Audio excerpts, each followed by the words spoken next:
you so you can join the rest of the meeting. Okay, should we call the meeting to order?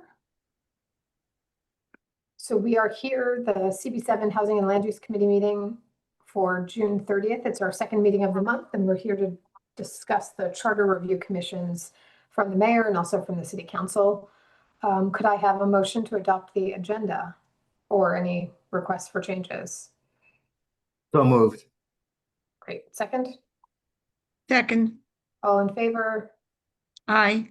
Great. Any opposed? Great. Okay, so I'm going to share my screen. I thought maybe we could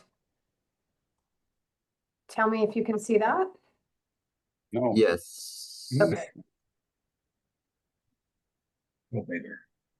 great. Sorry, just give me one. Okay, there we go. Okay, so this is just our agenda. So in looking both at the materials from the mayor's commission and also from the city council commission, they addressed some similar issues. There's definitely overlap amongst them, but they also deal with separate issues. We're only discussing the land use portions of those reports. And then also looking further at what the different community boards and what borough board did on this respect. Some community boards just didn't do anything yet, just because, again, of our summer meeting schedule. Some did do something, and I've put all that stuff in the share drive, which I hope you maybe took a quick glance at. But there's all different levels of detail. Some are super detailed, like the borough board statement, which is something like those first 3 bullet points, which I don't know if you can see my cursor, is very high level. So we have a choice about, how deep to go, or do we want to stick on the high level topics, or do we want to just do something global? Any thoughts? Seema, Yeah, Ethel. I know there's an enormous amount of material here. I thought in a rapid reading to make head or tail, I have to say that I thought Community Board 1 statement was actually quite good and was something that we could take off from, because I think a number of the points were valuable. Number 2, at least, which perhaps should be number 1, I believe that we can't make a voluminous statement. I mean, there's a tremendous amount of information here. Mm-hmm. And I think we should determine to make 6 or 8 or 10 point something, but not, there's so much here. I was trying to read a lot of it. I'm usually good at it all, but I don't think that it's the most effective way to do it, which is why I'm not saying we should imitate, but I just thought that Board 1 made some points that I found compatible and congenial with what I was thinking would be good. In some, for the moment, I really do believe that some of the recommendations, which would be either limiting ULURP or saying that it's, the difficulties of it, we should, I think, be emphasizing not to do that ULURP is essential. We should be making points on the role of the community boards, how it's done, and the connection of that, and phrase it in a 2 or 3 page, most important kind of thing, without doing everything, because it's a hell of a lot to master, and others are, and it won't do. So that's my suggestion, and then we could look at 6 or 7 of the points, which in my view, in some places, well, one thing that is not like that, I would say, for example, when there was some things of limiting, and that the city council member should be superior, that there would be more attention paid to that view, and I know that that's important, but I don't want that to be dominant in the sense of, I want the community board's role to be strong in the power and the participation. I don't want to succumb to the city council member as the final thing, which there's a lot of that there. So, I mean, it's much more, but I'll stop now, as I hope just to make my point of emphasis on the role of the need for the ULURP with some changes, the role of the community board with changes, maybe some more financial stuff for the community boards too, frankly, to have enough, because the budgets are not good. Right. At the time. So that's it. I'll stop there, but that's, you get the sense of what I'm suggesting that we do, and not taking everything, because it's impossible. How does that sound to people? Louisa? Okay, I agree with Ethel about so much of it. By the way, I didn't see Community Board 1. I didn't get it, Oh, but that would be good if you could bring that, seem at some point separately, or maybe Max, because it's a 1 or 2 pager to look at. Okay, sorry. okay. But I agree on the emphasis of the community board because we are the community board and we want to maintain community review, and we want to state that we are the ones who know our communities best.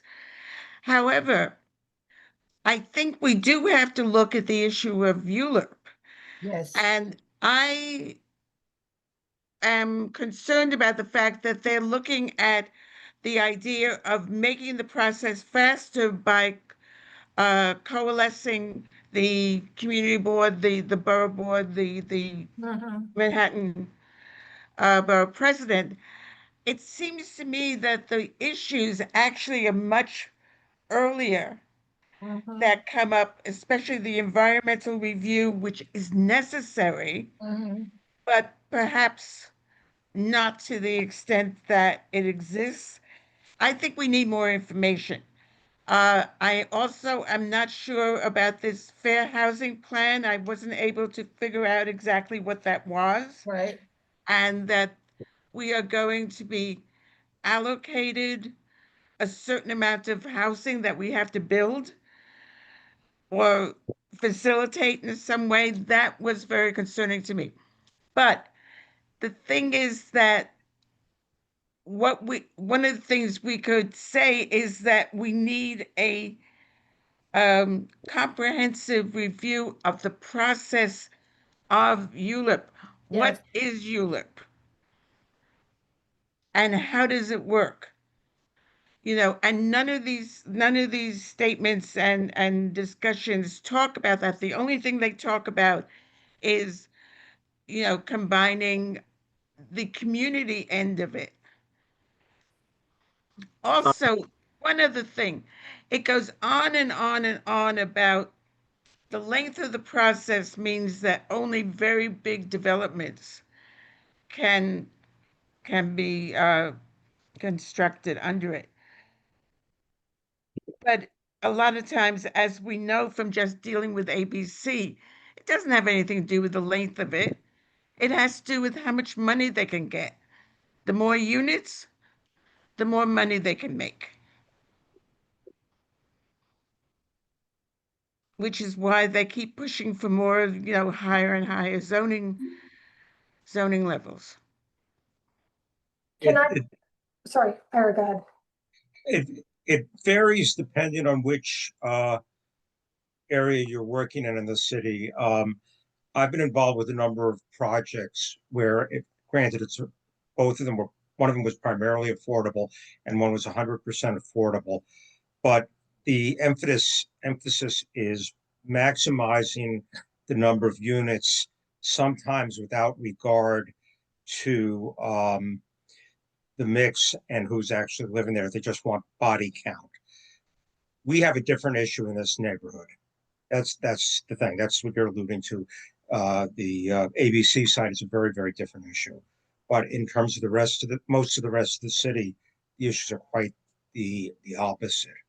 And I think if we notice the upcoming discussion on the library side, which is almost the exact opposite of the ABC side, they're trying to pack in as many units as they can. They're going for body count in their projection. We have no idea what's in there, but I can tell you, it looks like a lot of ones and zeros with maybe some twos in it.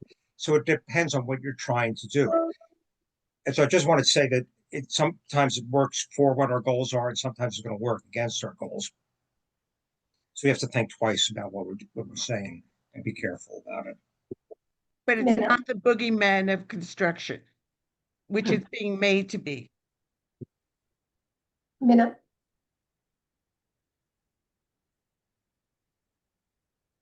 Sorry about that. I just wanted to address the 4D where they talk about comprehensive planning frameworks, accounting not just for housing, but aspects of workforce development, infrastructure, sustainability, schools, and access to open space. I think that's a great idea. I think that's something that we should advocate for. What happens often is that each individual development, happens in a vacuum and nobody pays attention to the need for transportation or the need for schools or other things that are, essential for a community. And then one day you wake up and you find out that, 72nd Street Station is so crowded that people are afraid to, because you could easily fall off, or all of the schools in your community are overcrowded. And so I just want to advocate for that. I think that's a great idea, but that's also a great, that is why ULURP is needed. Agreed. ULURP involves, it involves a traffic plan, it involves necessary schools, et cetera, et cetera. All of that is covered by ULURP. It is covered by ULURP, but ULURP is about an individual project. It's not Yeah. a community-wide Yeah, it's not a macro issue. process. I think that you need something bigger than ULURP. Richard. Yeah, I have a somewhat different view of things, having participated in several million ULURPs over the years. I find a great deal of what is done in ULURP and what needs to be produced is irrelevant and unnecessary. Traffic patterns and things like that that increase by 8 cars an hour or whatever it is, don't really add much to our view of how the building is going to fit into the community. To me, a small minority of buildings in the city are built under ULURP.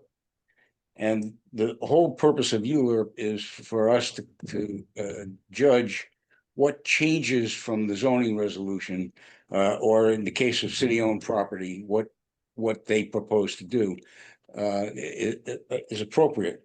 And I don't think the heavy-handed kind of requirements for all kinds of environmental reviews and everything else, it turns out to be necessary. I just jotted down some ideas, and I'm focusing almost exclusively on ULURP. I don't understand this fair housing stuff at all.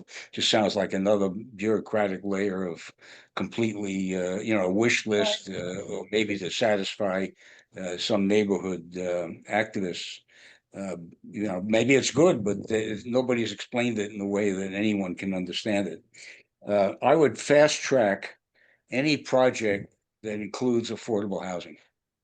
What fast track means, I'm not 100% sure, but it can be done faster than we're doing it. I would combine, as the mayor's proposed, the city planning and borough board times to 60 days, with the proviso that as soon as an application is made to city planning, that the community board be given an opportunity to review that application long before the ULURP clock starts. I would also eliminate any role for the city council unless, if in the event that the community board and the borough president and city planning all agree on a result, I would eliminate the city council. It just adds another a couple of months to the process. Right. I would the environmental review process really needs to be revamped. It is overly burdensome and completely irrelevant to any decision we're going to make. What we found over the years is that the incremental detriment of any one building is so minuscule that anybody can pass an environmental protection test. The only exception I would make to that is if there's an identifiable hazard or some condition that requires a real environmental review, not the kind that we're used to seeing.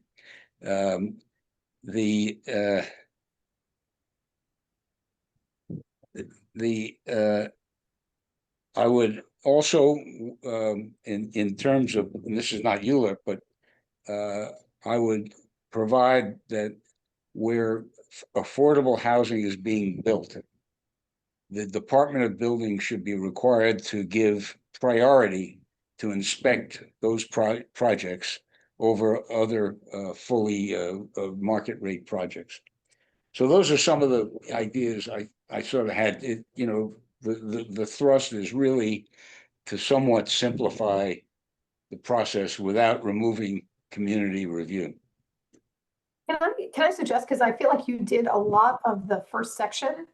Hold on, let me start sharing my screen again, and I will call on you in just 1 second.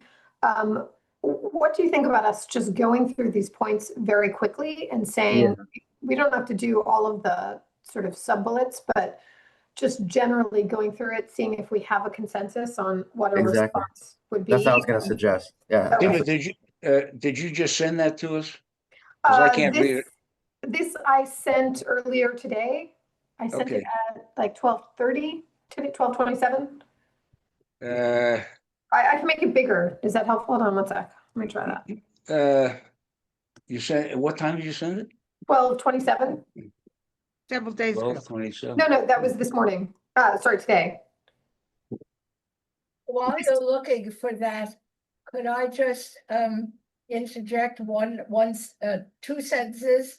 Hold on, Ethel. Is that okay, Ira's been waiting, so Ira, why don't you go ahead first? I just wanted to follow up on Richard's comment.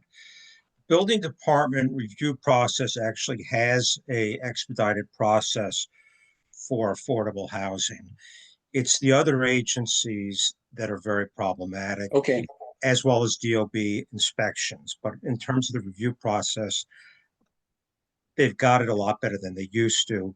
And they generally been giving it to, at least in my somewhat recent experience, the more experienced plan examiners.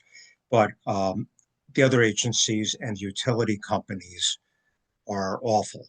The Con Ed is awful, and I don't know how to address that one. And the fire department, as we all know, is awful. So enough said. Okay, Ethel, go ahead. Seema, did you say okay to me? Yeah. Thank you. Very quickly. Years ago, I wrote an article about the lessons of Lincoln West and the community boards and so on, and wrote some recommendations. The one thing I would suggest now is, believe it or not, that the role of the community board, I'm not saying it, I'm not telling that they have to write this way, but that it's apparent that the role of the community board in representing often conflicting interests of the community would be enhanced in the availability of technical assistance.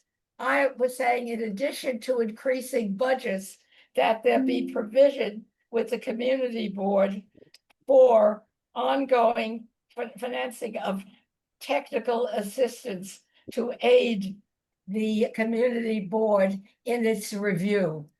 And what was great and what we did well, though we had to fight, is when it was ULIRP or when we had the big projects, no matter what they were, we had the benefit of getting technical assistance to aid the community board in its overall process and in Euler. And that I think is essential. As we, I want to get something from them without saying, we got to take care of, land use, of course. But that, I'm suggesting that kind of thing to be, hey, folks, the community boards are essential. The city council person should not be the be all and end all, to say it quickly. The community board's process to be summarized and aided. And one particular thing is to have access to technical assistance to aid in the analysis of a project that comes under ULURP to the community board. Great. Absolutely. Yes, I think Thank we're you. Okay, thanks. all agreed on that. So let's jump back to the fast track though so I agree with Richard. I think there should be a fast track for a project that has any affordable housing, not Yeah. just 100% Yeah, affordable housing. yeah, I would just say like some non-de minimis amount, like Good idea. 5% maybe. Something above 5% of, Yeah, I would say, just so they can't have one unit, make it Right, like right. 5%. I would Okay. say at least 10%. Like, Sorry, 10%. Richard, I Yeah. couldn't hear you. I'm sorry. I would say 10%, but I wouldn't quibble. Yeah, Okay. yeah, that's Yeah, I fine. mean, I don't Yeah. know if we have to say the number, but okay. Yeah, Yeah. Okay, so 10%. What about I also think a fast track for smaller projects, because I do appreciate that ULURP is Yep. so expensive. yeah. Okay. Great. Okay, so we agree with that. When you're saying fast track, what does that actually mean in terms of who gets Good bypassed, question. what numbers get, shrunk, who doesn't get consulted? So we haven't yet had we that. haven't gotten there yet. I guess. Yeah. My We were guess just is saying, that in principle, do we agree with it? And then later on, we can specify how that might be done. But I don't know if I agree with it if I don't know what it means. Yeah, that's fair. Yeah. Richard. yeah, if I had a guess, I'd say that the biggest roadblock right now is city planning. They're so backlogged. So fast tracking something in city planning actually would have some meaning. Yeah. I mean, we could say something like fast tracking, because I was thinking actually it would be in the environmental review that would be essentially cut out. Like if you have a Yep, project that is small enough that, we agree and is not a brownfield of any sort, that kind of thing. What we could say though is something like I don't know, I mean, if this appeals, but something like we would approve it for smaller scale projects, but not at the expense of community input. Yeah. I mean, because that usually is what gets cut out, is That's a fair point. community input. And I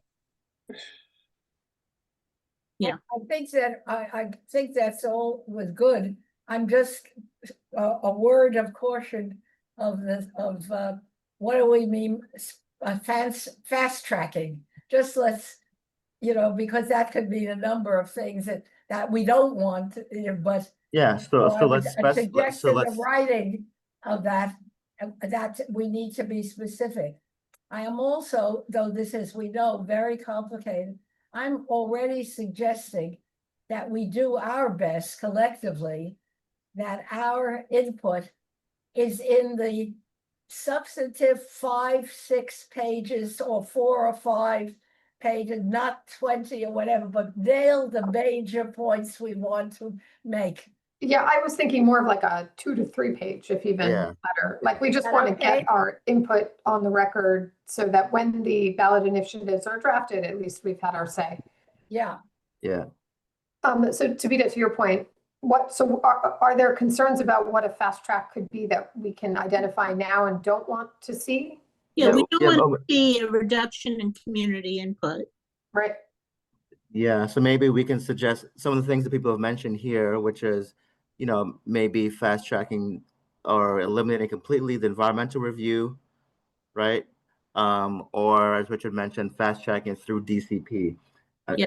In the report, they do talk a lot about how DCP is a big roadblock and how they give an example in there of projects that had support from the community and different stakeholders, but were hung up at DCP or even were not even taken up by DCP, right?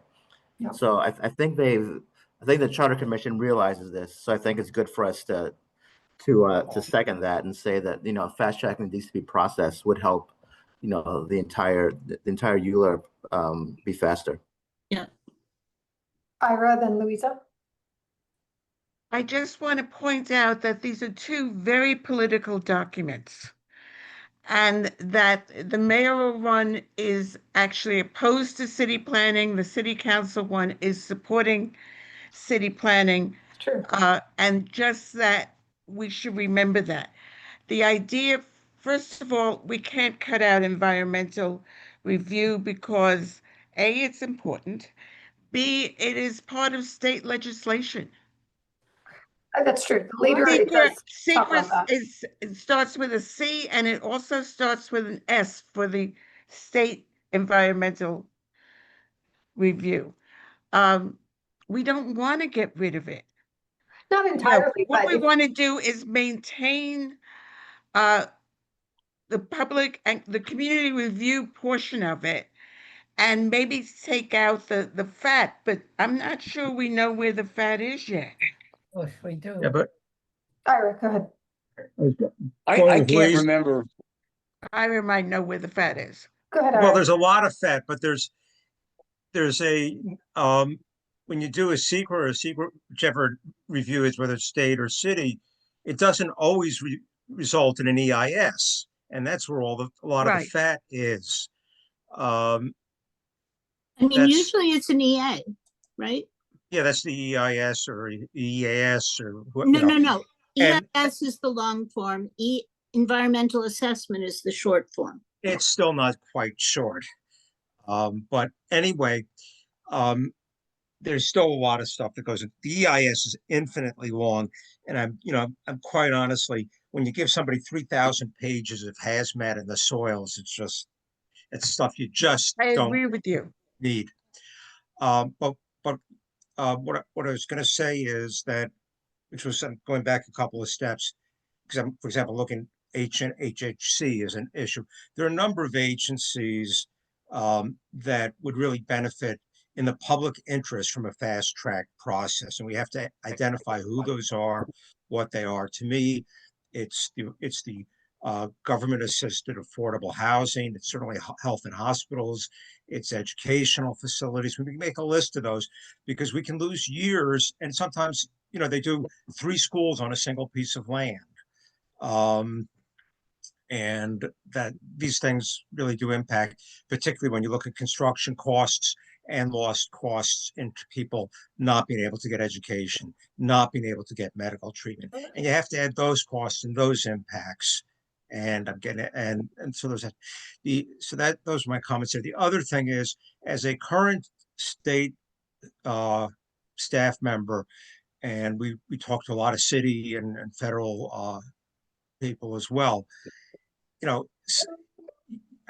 This is off the subject, but if you want city planning or HPD to work, you need to staff them. So that's a different issue than what we're dealing with. But it's an issue that impacts how we review stuff. Until the city is willing to staff and the city and the state is willing to pay, things don't move. And neither of those are moving. Richard.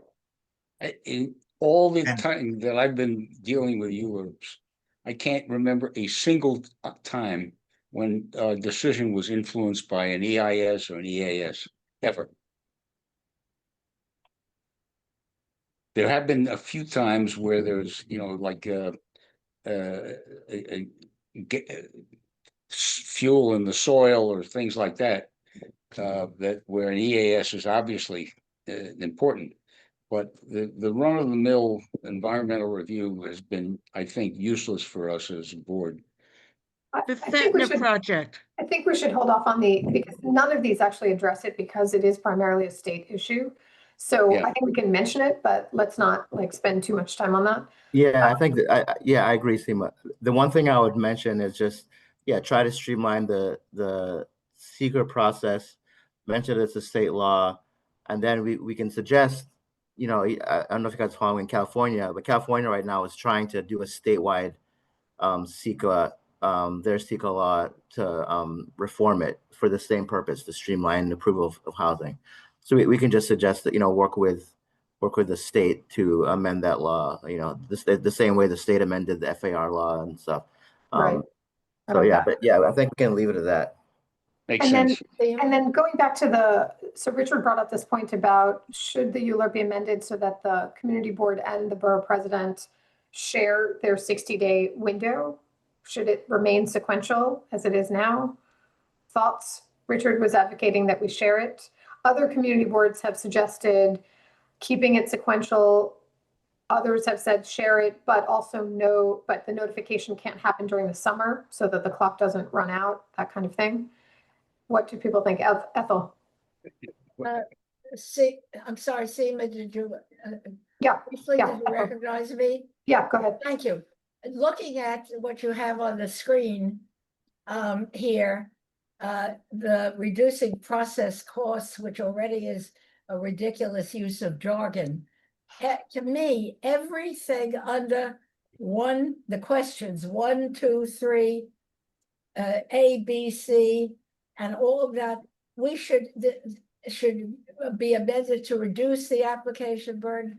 We shouldn't even these are questions that were framed by those who don't like the community boards. I wouldn't even consider, I wouldn't do all of these things and get into such details, but emphasize the major points that some of us have been saying to guarantee that the ULURP, that the community boards have more resources, that there are clear timeframes, and that the aid, as I mentioned, of technical assistance for the community board, and not get into and not necessarily diddle around with changes to ULURP, because I'm afraid we would lose out in the process. Just say what will strengthen the community boards and the process and ULURP in the way that we began to, by some of us mentioning the way to do it.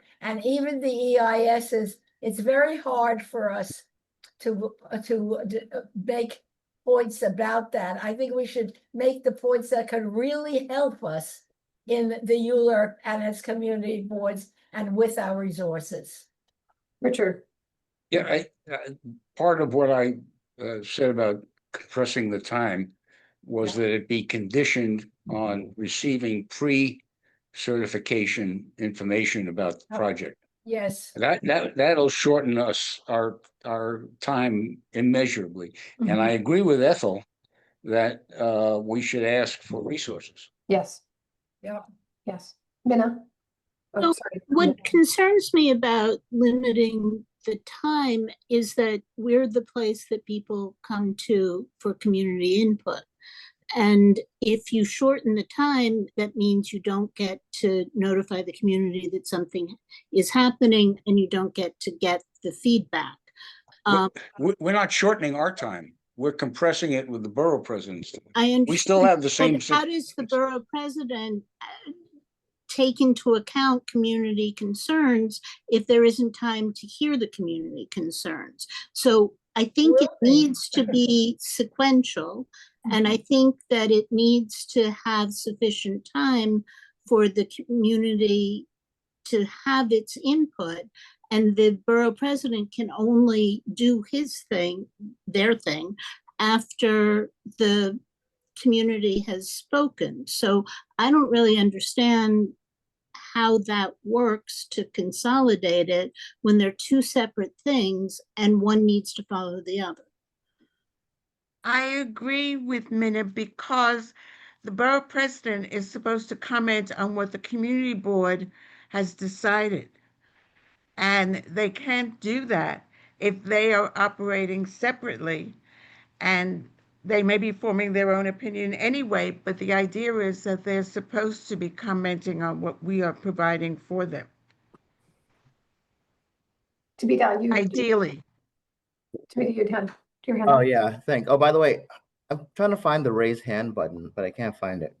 It's under reactions, I think. You go to react. Yeah. You click on the Oh, I heart, see it. and then it says Yeah, I see it. Okay. They hit it. Yeah, they did. Yep. Okay. Cool. Somebody lectured me on that on the other night. Sorry. Okay. Yeah, I agree with compressing the time period. I guess I agree with Richard. Um, and I mean, I think the way it should work is that whenever a ULURP is in front of the board, that the borough president or someone from our staff is participating in the hearing that occurs. So I think that would kind of solve part of the problem of them having to wait for us or not knowing what the community board is saying as they're making their determination. I am compelled by what Minna and Louisa have said. Also, if we're thinking about this as a bifurcated process, that there's a fast track process and let's call it regular ULURP process, that regular ULURP is going to be a big project, right? It's going to be something that is larger in scale. And so maybe we do need that extra time. The borough president needs his time. I don't know, that's my thoughts. Ira. I'm going to say something really, really awful that everybody's going to shout me down for. But these projects that go to ULURP exist at city planning for months, if not years, before they get to certification. And most of these projects are kept under wraps until somewhere slightly before certification. They might visit some of the electeds and that kind of thing. But they do exist in timelines far longer than ULURP. And I think any of us who participated in this know this very, very well. Even on one that's, like ABC isn't even, well, they're trying to avoid certification. They're trying to avoid ULURP, but that's been kicked around in public forums for quite some time. Our application has been in pre-certification for 5 years. So yeah, that's my comment. So yes. Is there a way to shed any, when we talk about shrinking these timelines, I mean, there's one project I hate to say somebody else on this call was involved with, and we had umpteen public meetings before we ever got to certification. Yeah. So, there's a way of socializing these projects before we get to certification. So a lot of this stuff can be shortened after, Totally agree. The problem is that it goes on and there's a lot of discussion. At the very best, like 125th Street, there are community meetings that go on forever. And then they try to rush everything through ULURP. I'm not sure what the answers are, but I just don't. posing the question, that's all. No, I agree with you. But we're looking at the wrong end of it, I feel. Is there some structure that could be put on the pre-certification? Like there's a very clear clock process for ULURP, but pre-certification is sort of a black hole. Richard. Yeah, I think it would be ideal if upon application, the affected community board received a copy of the application.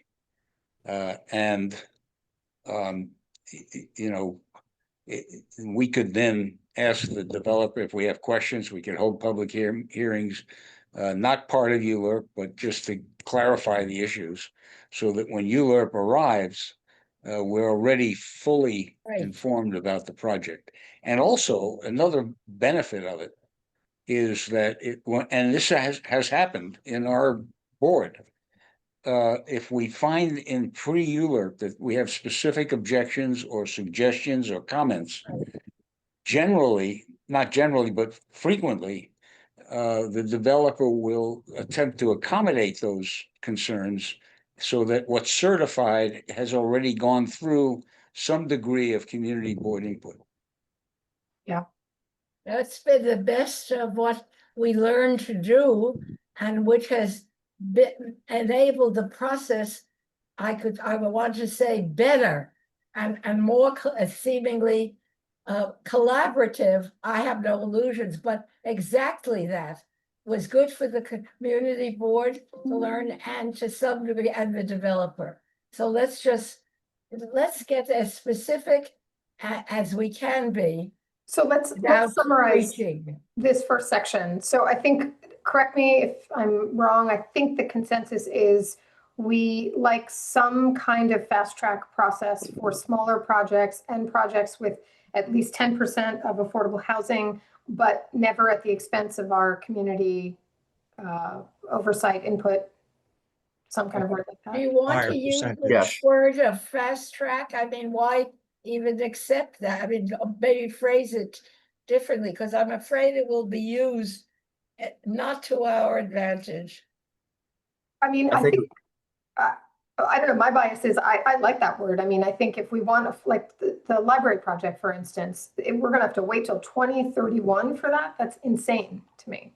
Yeah, I like the word, I $150. like the word fast track. And we are stipulating that we want to maintain our input ability. So I think Okay, that, great. Sorry, are we talking about fast track as a process, as a calendar event? We're not I sure mean- exactly what that means, what the process looks like yet. They just sort of threw this out there as an idea of, hey, maybe there are I mean, are smaller we projects. saying 20, 180 days, 30 days, whatever? Or are we just saying we're taking the red pencil and crossing out this, this, and this? That's important. It is. I don't know how to answer that. yeah, I mean, the question is, should we have a faster procedure? The procedure to be defined. still. Exactly. Exactly. And we discussed some ways that which we think it could be, such as DCP being expedited or the environmental review being expedited. But really we're just opining that we think it should be made faster in general, Faster without taking away the community input. without taking away our 60 days. Absolutely. And so then getting to number 2, we're going to keep our 60-day sequential process with the borough president to follow. Is that true? I Yeah, think so. Seems like we don't have a consensus to change it, right? It's just Richard and I want to compress it, right? That's only 2 people, right? I don't know. Don't give away anything you don't have to. Right. I mean, I think that We can add, though, that we want pre-certification notice, or, as soon as the I think the application is filed. pre-certification Love that. notice yeah, is fantastic. And very, very helpful to the developer, to the community, etc., that we know what's coming in. One of the problems is we don't know what's happening. Look at ABC. Yes. And in effect lengthens the time that we have to get community input. So Right. that, I mean, that's another reason why, I mean, I linked the It's a two. really good idea. That it's not gonna hurt to have the 60-day period for the borough president and for us. And by the way, I think linked to that, I would eliminate any role for the city council if the borough president and the community board and city planning are all on the same page. That would cut a lot of time out too. So that But comes to this section, actually. but Sorry. the city council often is the place where, they have the leverage to negotiate certain changes that are beneficial. I'm not sure what I don't see them wanting to give up their role in that. And I'm not No, sure. I don't think they want to give up their role at all. But on the other hand, that leverage would simply just slide down the chain to the borough president, where, and it eliminates the idea of one city council person Exactly. holding up Yeah. a project. It eliminates member deference. I agree with Richard. I do too. I agree with Richard and with Sabita on that. I actually would like to keep city council, but have some kind of supermajority of all the players can override. Well, yeah, it'd be, Deference. it's, I'm not sure what a supermajority of the borough Like- president would be. No, meaning the borough president, the community board. Yeah, and that's right. If the 3 other agencies are all in agreement, It there's overrides. no reason to run it by the city council. It just wastes time. Oh, I still like them being part of the process, to Minna's point about negotiating. I mean, we're finding that in our district, right? Like Gail is the one who has the leverage with ABC. Louisa. Yeah, but I mean, that leverage is really just a vestige or a function of member deference, right? That's her real leverage, right? Right, that's true. Louisa. Right, okay. One of the things is City of Yes, the council was very, very important in being aware of a lot of the concerns of community boards and minimizing some of the requirements that were coming out of city planning and the mayor's office.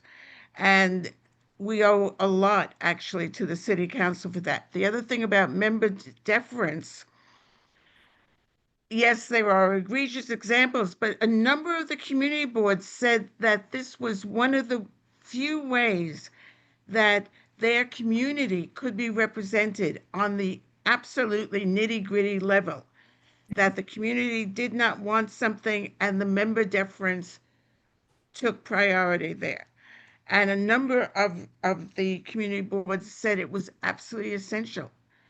Well, But you know, going back, the just, City of Yes, community board was there and they made enormous changes to what was first presented to us. I mean, first of all, we're not problem- talking about City of Yes, we're talking about Eula. And yeah, but part of the, it the I'm city saying council, the function we of, are advisory, whereas the city council has the power of law. We can't take the place of the city council because they're the ones who have a vote. We don't. let me just say this, that, if we agree with the borough president and city planning, then there's no reason for the city council to be involved. If one of us doesn't agree, then the city council person does get leverage, because then there's a real dispute. This proposal, it assumes that there's no dispute among the other players in the process.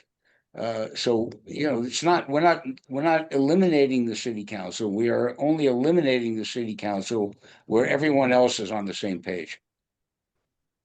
you're Yeah, I changing agree. the structure of the government of the city. It's huge what you're suggesting. Yes, That's a good idea. We need to make big changes if we're going to actually solve the housing crisis. We can't do the same thing and expect different results. I don't think changing it like that is going to solve the housing crisis. That's fair. no, not by itself. Not that. Yeah. But I'm sorry, I may Think- miss something, but is there something where the city council has acted in opposition to the community and has been detrimental? Yes, Yes. What is that? Like, can you just enlighten me? I just don't know. Ethel? Well, I'll let you, I mean, there've been a number. Not for us, Not for us. But the report but East talks New about York. several New York places is one, where I housing think. Things wasn't like built. the Armory in the Bronx and stuff like that. That's what you're talking about. Places where housing No, wasn't it- built There- because when we of were rezoning, when we There were was this- rezoning the 97th to 110th Street, Right, the city council person who in whose district, part of it, a small part of it was, refused to go along with our plan, and made us make certain concessions Who was that we that? didn't think were appropriate. That Um, was Mark Viverito, who was a Oh, representative yeah, of Melissa both Parker. East Harlem and Local 1199, and who was opposed to what we wanted to do because it would reduce construction in her area. And we had a big Yep. knockdown, drag out fight about it. yes. And it was extremely detrimental to what we were trying to do. But thank you very much, Richard, because Richard, of course, was there. I was heading up that as the lead person to try to get us the new zoning that the board had voted on. And indeed, Mark Viverito was constantly there, and it was one of the most difficult processes of the community board and a council member. And it was a very significant learning process as the community board worked diligently to develop the process and to persuade city planning to go with the proposals of the community board. And that eventually did occur in a very good way. The process was not good, and the city council member in that instance continued to be in opposition with various political concerns. The community board worked together and effectively with city planning. It took a hell of a lot of work, but it was ultimately constructive and good. Ira, As I was also going to say there was another instance recently, and I'm not going to say that I know the fine points of the political process, but affordable housing on 145th Street at the right at the bridge over to the Bronx. And that was an election, and that was one of the things, the critical issues in the council, in the incumbent council member losing their seat because the neighborhood did want it. Yes. so what's our consensus on this issue of how to handle member deference? Feels like we're split. Excuse me, Seema, may I get just, for how long will the meeting go on? Because I'm just wondering, I have to get off soon or what? Or will we continue it another time? I'm not sure. Just No, wondering what your time frame. we have to finish now because our testimony or letter, whatever, has to be in by July 7th. So we can pick up the pace. I think a lot of the other stuff will go quicker. This is the meatiest part of the conversation. But I'd love to, whoever wants to stay on with me, we will then circulate whatever happens in the form of a draft letter or something like that to everyone after. So if you do need to drop off, that's. So that we need you to get it in by, did you say July 7th?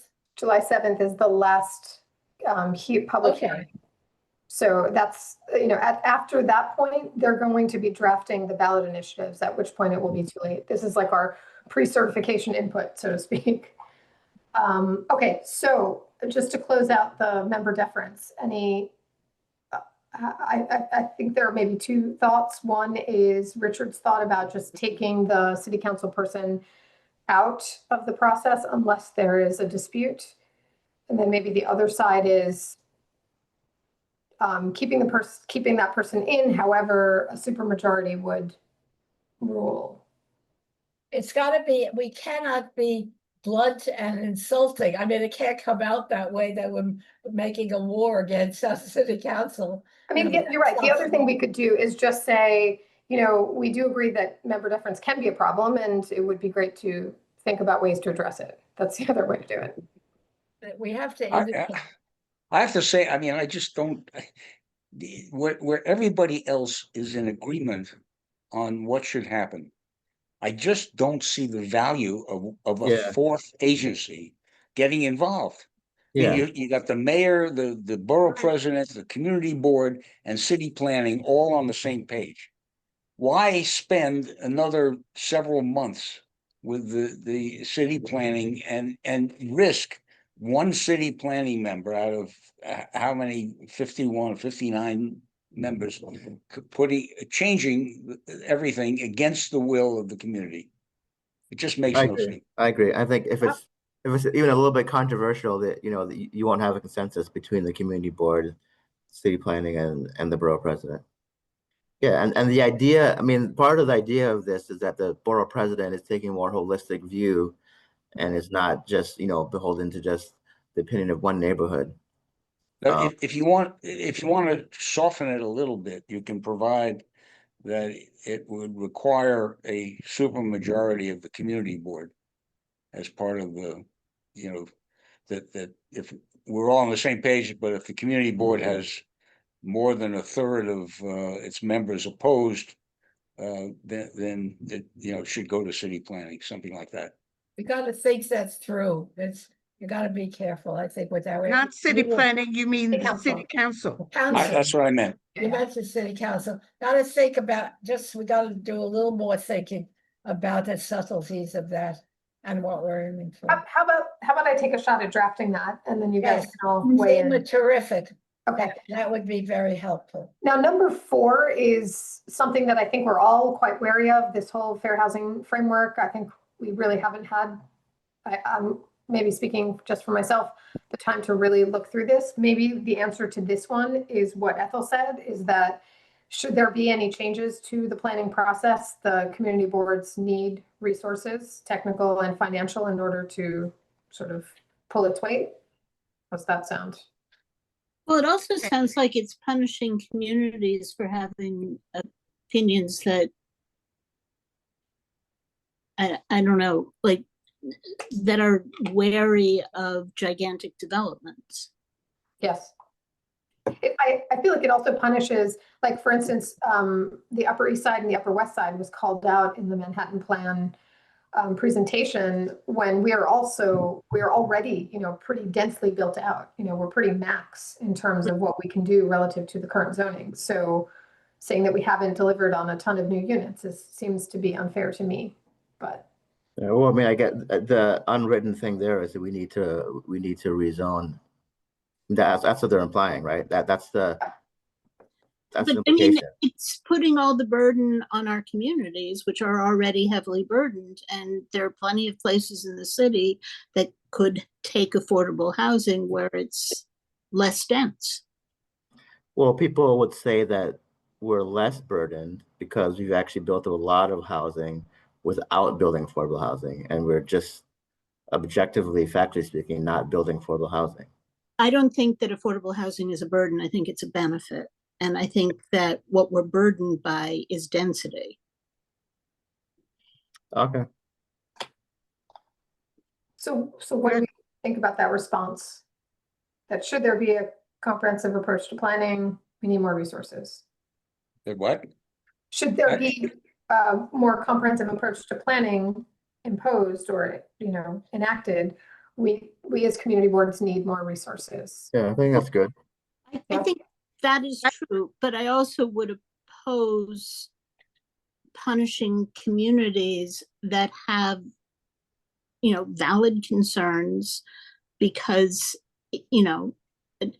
they shouldn't just slap people upside the head because you're saying there's not enough schools in our neighborhood, or because you say our transportation is already overburdened and you're not solving that problem. I mean, or, we don't have enough parks and we would like to see more parks. I mean, there are all sorts of valid things that go into planning that are, we're talking about the library and saying put as much affordable housing as possible into it. We're not blocking affordable housing, but there are occasions where you say, build us a school, and I just think that is something that we should oppose. Okay, and there are neighborhoods that are opposing affordable housing because they are low-income neighborhoods, and they are complaining, as they have been all the way through, that low-income housing is only put in those neighborhoods. There's something else that I would like to put in here somewhere, which is, this is very vague. Who says that it's a city zoning of citywide importance unless it affects the whole city? Who says, the size ratios? Right. This is all vague. And I'm not sure who gets to decide these things. So Yeah, what are you not clear yet. saying? Look, are you relating to these A, B, C, D that we're looking at? Only, and that it's either inadequate or we would need to change it? These, what are we, I'm not sure. I mean, some of this I wouldn't even say at all. That was the idea. So we're going to ask for resources. We're going to say that this is vague and needs more specificity. How's that sound? Could you repeat that? Well, but hold on. I think some of this we kind of already have agreed on. Like, for example, B, right, a streamlined public review process for some subset of housing. But right, that's But we've that's already- again Very that's repetitive punishing here. our neighborhood yeah, because I think we agree with that up here in yeah. Mhm. one, but I think tying it to the fair housing framework is not something that we have agreed on. That's right. Okay. Since nobody understands the fair housing framework, Right. I think what we ought to say is we don't Has understand it. anyone read it? Yeah, I've read it. I mean, what the fair housing framework does is it says based on infrastructure, resources, and other like schools and transit. Here's how much housing this neighborhood should be able to have, and based on that, we're gonna say this neighborhood should have an extra X amount of units. I think this already exists. I know they just passed it, but Yeah, they did. I presume they extended it because something like this existed. But the framework exists. The question is, should there be a streamlined public review process to replicate shortages under the fair housing framework? Essentially, is what they're saying. So they're saying what they're saying is, if we are supposed to build 100 units of new housing, and we fail to do so, can we then have a streamlined review for a project or projects that are seeking to rectify that shortage? But it seems to me when you say streamlining there, that we are considered a culprit and they are going in to fix No, us, and it's, that gets rid of no, but it's not us, community because the public, review. but Luisa, the public review process is not just us. We just talked about all the long hurdles that whether it's DCP or environmental review or city council or the mayor's office, right? That public review process is exogenous to the community board. Yep, Whether the thing that they're gonna punish is the community board. And the thing that they're what gonna is the punishment? We When you say- they're gonna say represent the you can't community have board. public input. And Well- we're gonna streamline it to take away your voice. And we're going to, you Exactly. know, but okay, suggest but that you're our standing in the way of affordable housing, when in fact what you're saying is our transportation is overburdened and we can't take on anymore. Even if you take our, I'm sorry to get upset here, but this whole thing is a ridiculous concept. First of all, in a lot of neighborhoods, the city still has some land. In this neighborhood, the city has no land. We, That's not true. the only We land, have low-rise libraries and police stations and fire stations. they're and right across they from each both- other. And if you, and we discussed those in another meeting earlier at the end of last week. But it's not the kind of thing that you can produce the kind of units year after year after year. And the police station, the fire station, you can start moving those pieces around, and I don't think that's what we're necessarily opposed to. But in terms of empty city land, there was a huge, I don't know if anybody here remembers, I think some people here remember the ECF proposals, and those were met with resounding hatred. Anybody remember? What does ECF stand for? Educational Construction Fund. Okay. They were looking at building a new 199 and a 191, and neither of those went down, and they became an issue that overwhelmed a city council session election. yeah, essentially. So they were trying. This is when they were trying to build housing above 199, right? They were going And, to get. and it's like the infill concept where they No, build. it was a new. I It wasn't understand what you're talking about is different, but infill is another way in which they approach it. infill. Yeah, well, there have also been proposals floated out there for infill at Douglas, and those had huge amounts of resistance from NYCHA. So you have to actually look at what you have and how you get it done. And there really aren't that many. I mean, look, they pulled off the one at Juilliard. If you were to do the one on 100th Street, I'm not going to get into the weeds too much here, but you'd have to take down the library. You'd have to move the fire station and the firehouse, then build on top of those. But who wants to live over a firehouse and a police station? And then build more affordable housing on the side of the police station and the firehouse. That's a 6-7 year project at the very least. So you have to be real about this. And in terms of getting a private site in our neighborhood, you have to deal with the market for land. And if the city wants to spend that kind of money and relocate rent stabilized tenants to a new building, I'm sure at least half of them will take it and half of them won't. So we have to be realistic here. And moving a fire station, a police station is not an easy thing. I Okay. considered that it. Yeah, I wanna get back to this question of streamlined public review. We can say that we want the process to be streamlined, but that it should retain the community board's input and time period of 60 days. But aren't we saying that already in the previous section? That was my point before. I mean, Yes, But I I'm think we saying are.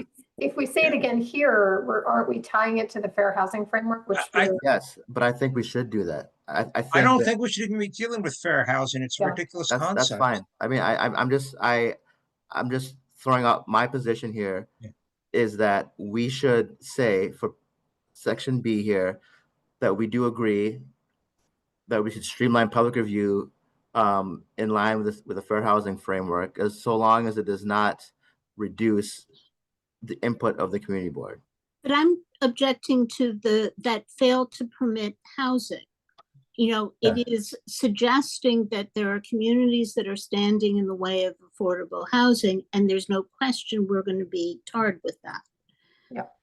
Okay, think yeah, that- it seems like we don't have we don't have a consensus. So Look, we can move on. I mean, the whole idea of fair fair housing, it doesn't make sense in a city as diverse as ours. Every community has a different issue, and every community has different capacity to create new housing.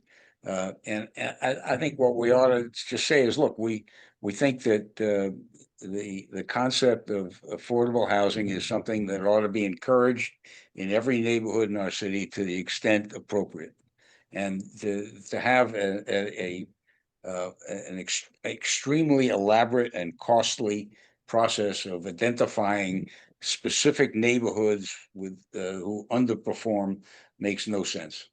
And we have no control. We have no Yeah. control over it. Yeah, I think the one thing I would quibble with, Richard, is that I think actually, if you look at the fair housing framework, it's going to actually show what you're saying. It's going to actually show that take some neighborhood in Queens with a lot of single family housing, less Right. density. It's going to show that that neighborhood should have, you know, X amount of housing units, and that Upper West Side should have, you know, X divided by 5. Right. The reason to do this is because people in other neighborhoods complain that, oh, all the housing has to be here. So I think what this is doing is actually having a framework, as I call it, to say that yes, we're going to require more housing in less dense neighborhoods, and we're justifying it by demonstrating that, say, that West Side is very dense, as you say, and the schools are full with, you know, with the waiting lists, and the subway stops there are very busy. So it's actually going to codify the things that I think you and Min are pointing out. Maybe. Um, I just don't understand how it will work, and I feel uncomfortable supporting it without knowing more about it. Yeah, I think I understand what you're saying. seems like Yeah. we don't have the consensus on it, so we can just move May on. I I, guess. excuse me, Seema, yeah, Ethel, go ahead. may I? Ethel, yes. I think that the examples, the listing here, I'm sorry, what we had, looking at this, it becomes, we are listing in each category here, something of a couple of what are supposed to be essential and viewed as essential to everybody in the city. But that isn't the way the city is working. And one community board, as compared to another, would disagree on some of these points. Should it be that should the charter be amended to make it more challenging for places that have typically blocked through housing, particularly? That is, I may agree with that, but what are we writing here? Part of this is a polemical, and some of it like our favorite issues, but it may not be the issues that are of concern to community boards around the city. I hoped we're going to comment mostly to help make the role of community boards essential with good resources, and being part of a process, and not necessarily having to, let's say, rely on that the city council person would veto, that it would not veto what the community board has said. We're trying to strengthen that, but this is all everybody's important, it may not be our board 7 saying that about, let's say, number, I forget where it was here, one of the points. This is all too specific without making the points that we want to in our comments on this charter revision and community boards. We Agreed. don't want to go, because even your examples, as Minute began to say, every time one board in board 9 didn't want, had some other question that board 7 had about affordable housing. That isn't what we should be writing about. We should be developing a process that could permit the strength of the community boards, the importance of it, and the procedures to assure that, and among other things, that, let's say, a council member is not in every instance, or maybe in any, the prime entity that could veto others. I mean, that's of concern to us. We want to strengthen the community boards, give them the resources to be effective participants. And there may be a whole bunch of examples, but they shouldn't all be listed here. One board doesn't want affordable housing, and we have to say here, we punish them for it. I mean, I don't like that, but I mean, that's not what we should be dealing with here. Okay, so let's move on to leveraging public land. I don't know how you guys are thinking about this. All these things sounded fine to me. So I would encourage the city to improve the processes to leverage public land. Yeah, I agree. The burden on, if I may, and we would do it, SEMA is, I mean, that this could be written down, maybe SEMA and Tabitha are phrasing it, and we're going to look at it and really make this something that we all can agree with and get in by July 7th. Absolutely. So does that sound good for this section? Any Number 6, objections? yeah. Yes, Yeah. I would 6, hope 7, and 8, so. yep. Okay, good.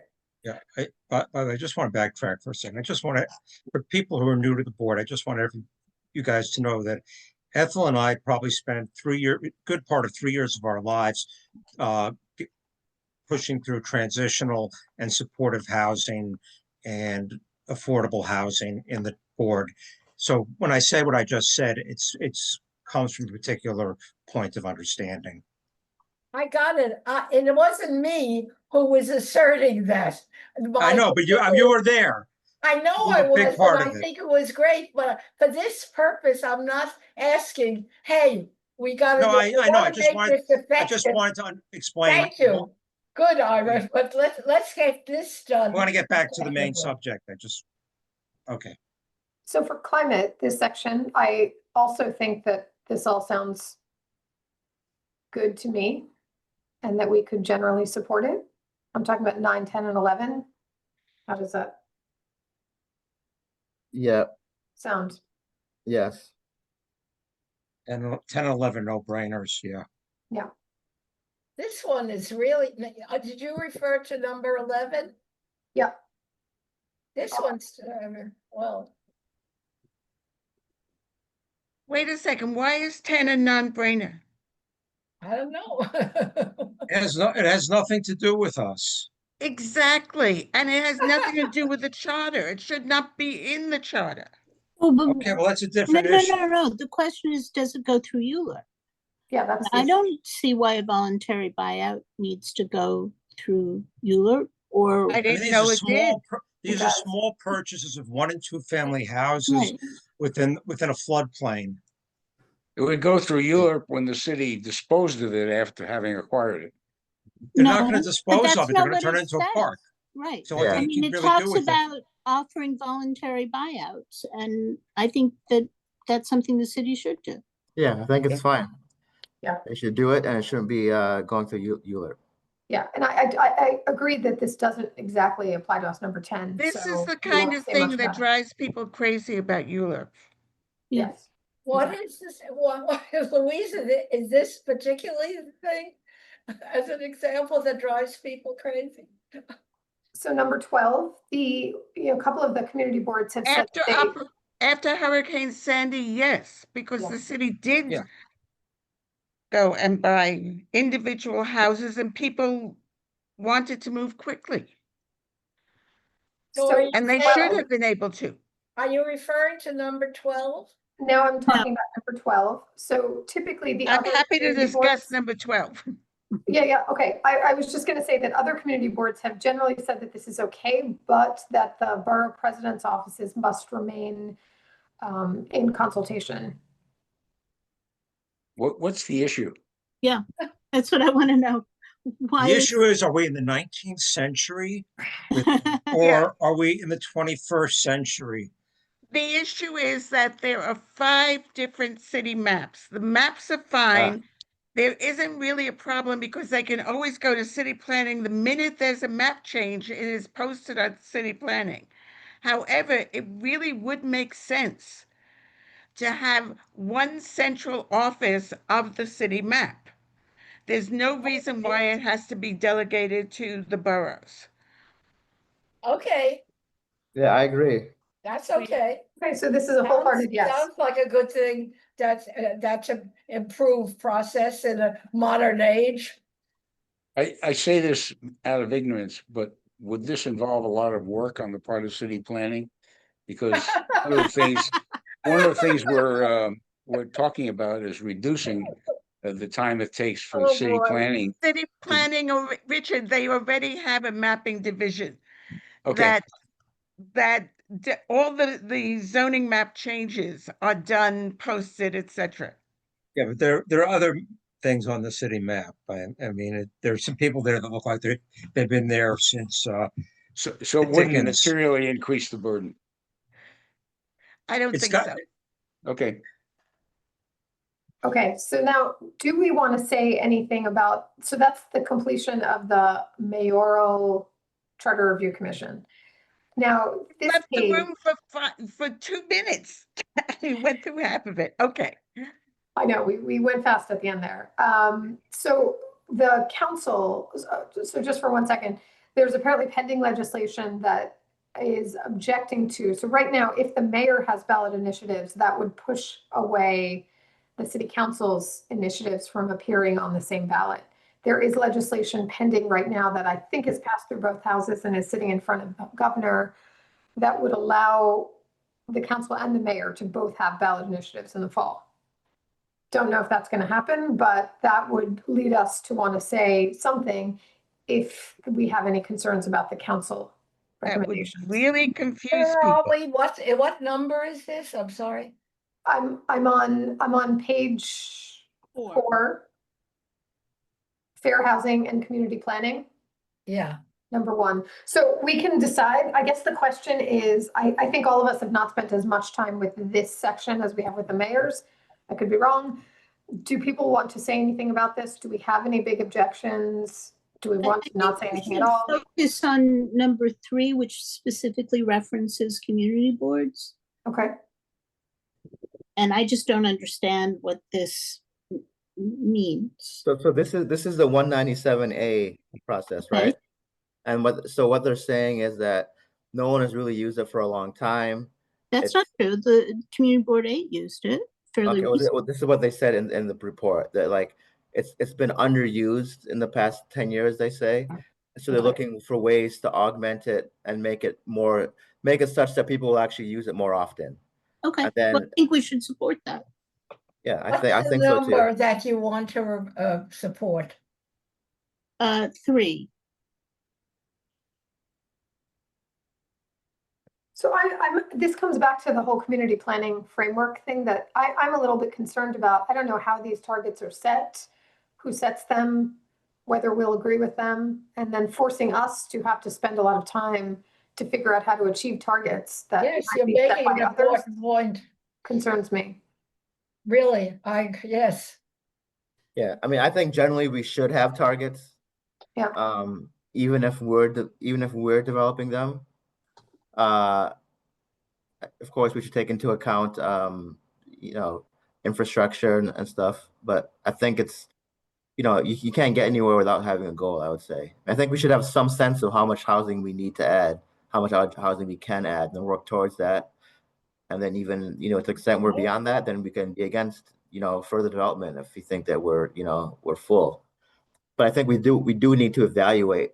We should have an idea in our mind, like a macro idea in our mind of like how much housing we need as we evaluate individual projects. Let's see how we could do that. So We how, have so little control over this one. yeah, how do we think about that in the context? That's part of the point. It's for us not to have control over it, though. That's the thing. They're trying to fight NIMBYism because people are very for more housing, but they don't want it in their neighborhood. So they're trying to fight against this. Everyone agrees we need more housing. With a housing crisis, we had an election when that was a big deal. But people just like it in the abstract. But when it comes down to approving something in their neighborhood, they don't want to do it. So this forces us to come up with a realistic target and then work towards that. I mean, realistically, we don't provide the funding. I mean, generally, if what you want is the state and city to invest in affordable housing. I'm not talking about funding. This is just about the approval, right? Well, but that's the strategy. It's how do you reach production target without funding? If you accept the idea, Seema, Yeah. what is the process here with respect to the city council proposal? Where does it stand? And what is a realistic deadline for commenting? So they have their, I think it's, just give me 1 second, I'm going to check my calendar. They have their last hearing tomorrow. And then what? So then I think they too, I'm not exactly clear on it. I think they're going to follow a process similar to the mayor, which is they spend the rest of the summer drafting ballot initiatives based on whatever feedback they've received at all their public hearings. Is it going to come back to us in any way? Sorry. To me, After the we summer? have time. I was about to say, it's clear there is time. So I disagree with that. Thank God. I kind of disagree with that, just in that, and we can decide that we're just not ready to comment. That's totally valid. But I think that once they draft their ballot initiatives, they're not going to change them at that point. I agree with that, Seema, but if the drafting process is not going to be completed on July 8th. That's true. Right. That's true. It's going to take a couple of months. Yeah. And frankly, I'm not sure how they're going to get it on the ballot, but assuming they do, we could meet again in a few weeks and address if the legislation passes, we can address the city council proposals then. I think it's too much to bite off here. And it's also, from what I'm reading, I wouldn't be able to understand what they're getting at. I mean, if this appeared on a ballot, I wouldn't have no idea how to vote. Right. It's badly written, it's confusing, and, Hold on, Ira. so I agree that we shouldn't comment on this, but there is more time. I mean, I know all of us don't want to be spending weeks and months on it, but that we legitimately will have the time to choose the major points that we want and to do it appropriately. And that's the process. And there's too many examples that will be questionable to too many people. And so we want to get a document that is going to pass and be helpful to the community boards, even more than helpful, but give resources to the community boards that they always needed. And above all, given the way the city is developing and the way we are working, the process for community boards has to be improved like everything else. And we need more money, we need other things. So we'll do it, but we don't get into each one of these examples because it just isn't going to work that way.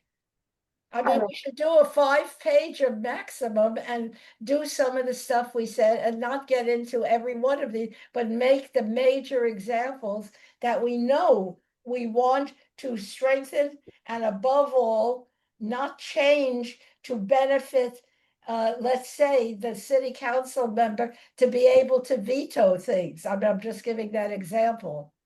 Ira. And then Louise after. can we, can we just issue, can we write a set of preliminary partial comments and come back and do something later? Yes, And it's not the Yeah, I ideal think- way of doing it, but I think it's where we realistically are. that's right. That Yeah, was I think- I don't see comment. any reason to do it tonight. If we No, want to I have a agree. meeting about this, And the, Absolutely. let's set a meeting in 2 weeks.